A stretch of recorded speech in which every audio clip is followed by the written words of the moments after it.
residents of the country. They were freed Negro slaves in the United States and sent by philanthropic organizations.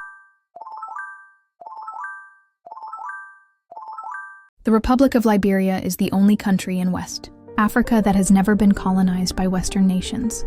The love of liberty brought us here is the motto for the new residents of the country. They were freed Negro slaves in the United States and sent by philanthropic organizations to their ancestral homelands. This repatriation was also expected, so that the freed slaves would not shake the white community in the United States. Therefore, in 1847, a new country was formed in Africa called Liberia. A geographical location and demography of the country of Liberia.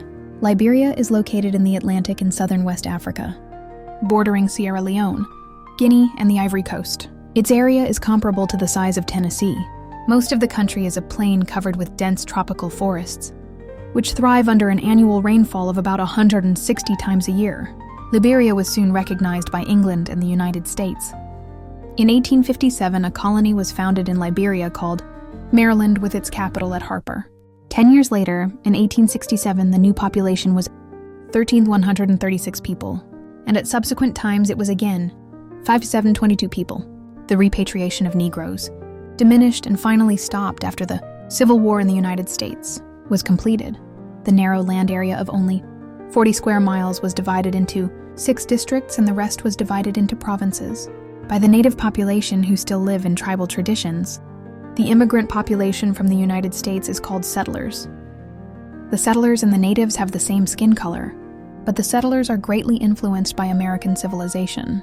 The houses they built, both in shape and style, are similar to buildings in America. Although they no longer live in America, relations with America are still maintained, including assistance from the American Colonization Society, and also from the United States government. From 1847 to 1962, Liberia received assistance from the United States, because if the assistance was stopped, the United States was afraid that the young and weak country would fall into the hands of European nations.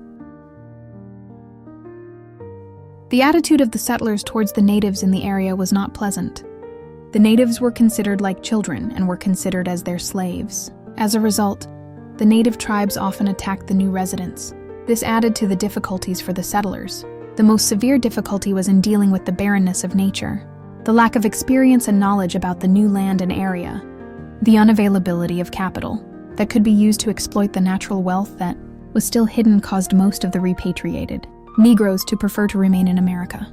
Other difficulties came from outside in the form of attacks by the British, who took the Liberia area to the west, Semano 1835, and the French attacked to take the area to the east, Cavalli 1892. The beginning of the state of Liberia. Liberia was founded by United States citizens as a colony for former African American slaves. Only one other country in the world was started by citizens of political power as a means of emancipation for former slaves from political power. Sierra Leone, started for the same purpose by the British. It is believed that many of Liberia's indigenous peoples migrated from the north and east between the 12th and 16th centuries. 80. Portuguese explorers made direct contact with the land, then known as Liberia, as early as 1461, and named the area Costa Pimenta, or Pepper Coast, for its abundance of Melagata peppercorns. In 1602, the Dutch established a trading post at Grand Cape Mount, but it was destroyed a year later. In 1663, an English trading center was established at the Pepper Coast. There was no settlement by non-African colonists along the Grain Coast until the arrival of freed American slaves beginning in 1821. After, when 83, the emancipation of blacks was intensified, fueled by the Revolutionary War and the abolition of slavery in the northern states of the United States. From about 1800, plans were being made in the United States to establish a colony in Africa with the goal of freeing African American slaves. Then in 1802, a slave rebellion broke out in Virginia and the southern states known as Gabriel's Rebellion. The American government feared that the emancipation of blacks would encourage other slaves to escape or rebel. Meanwhile, the number of free African American slaves in the United States continued to increase. By 1790, there were at least 59.46 and free blacks out of a total U.S. population of nearly 4 million. By 1800, there were 108,378 free blacks in a population of 7.2 million. This significant increase in the number of free blacks influenced the popularity of the concept of colonization as a solution to the free black problem. In 1817, on the initiative of Virginian politician Charles F. Mercer and Presbyterian minister Robert Finley of New Jersey, in 1816 an organization called the American Colonization Society, ACS, was founded in Washington, D.C. by American politicians, senators, and religious leaders of various orientations, for different reasons. In January 1820, the ACS sent ships from New York to West Africa. The first ship with 88 free black emigrants and 3 white ACS agents, intending to find a suitable place for settlement. After several attempts and difficulties, the ACS finally in December 1821 succeeded in obtaining land for settlement by purchasing Cape Mesurado from the indigenous ruler, King Peter, 36 miles from Monrovia. From the beginning, the colony was frequently attacked by indigenous peoples such as the Malinke and suffered from diseases caused by the harsh climate, lack of food and medicine, and poor housing conditions.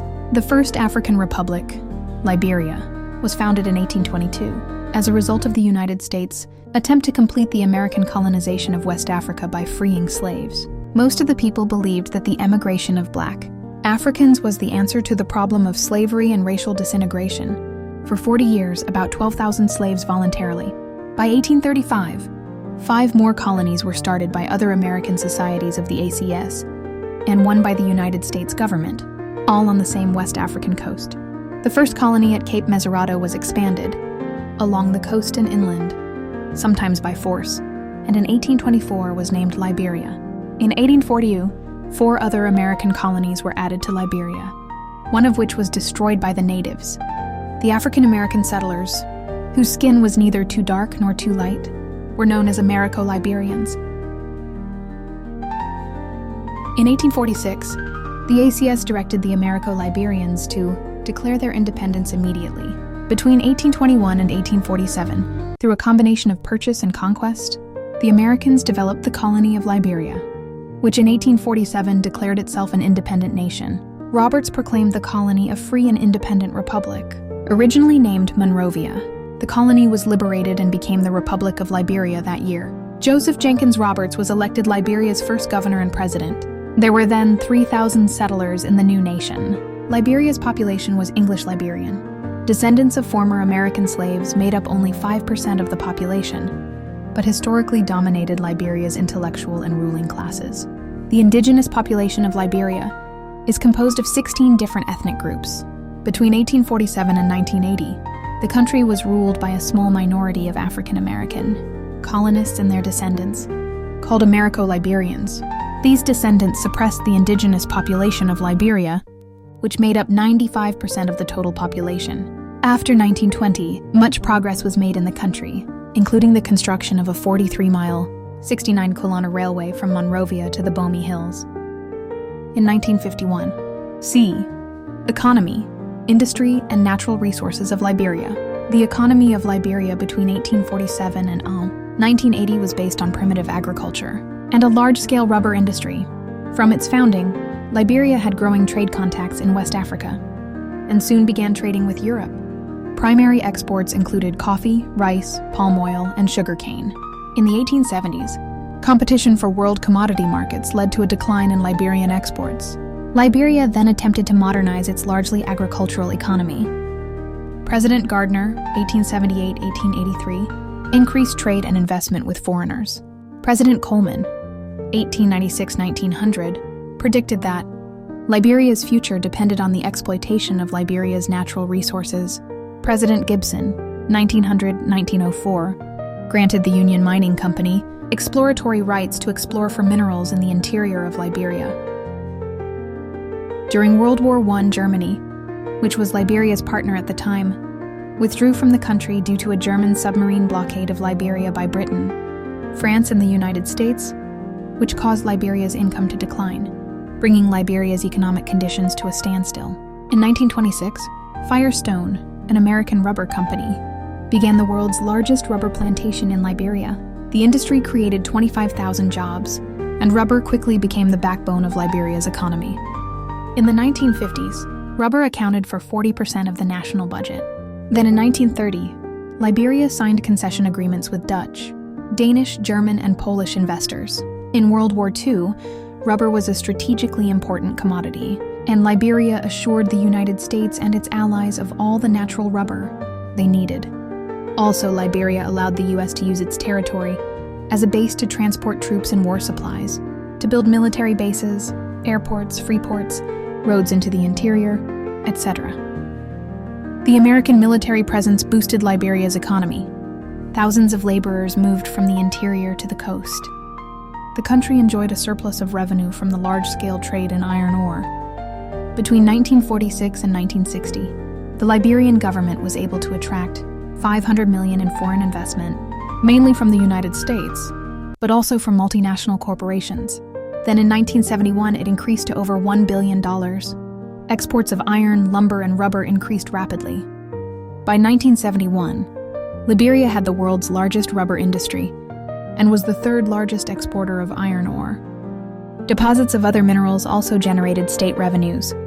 However, throughout the 1970s, rubber prices on world commodity markets declined, putting pressure on Liberia's finances.